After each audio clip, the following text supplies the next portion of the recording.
ഹജ്ജിന്റെ രാവിൽ ഞാൻ കഅബം കിനാവിൽ കണ്ട് ഷജറത്ത് പൂത്ത സുബർഗത്തിൻ വാതിൽ കണ്ട് ജന്നത്തുൽ ഫിർദൗസിൽ ചേരാൻ എനിക്ക് മോഹം ഹൗലുൽ കൗസർ കുടിക്കാൻ എനിക്ക് ദാഹം ജന്നത്തുൽ ഫിർദൗസിൽ ചേരാൻ എനിക്ക് മോഹം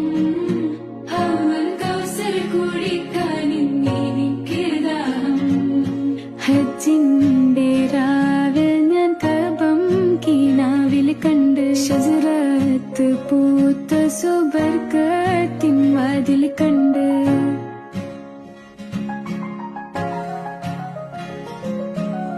മുത്ത് റസൂൽ തങ്ക തേരിൽ വരുന്നത് കണ്ട്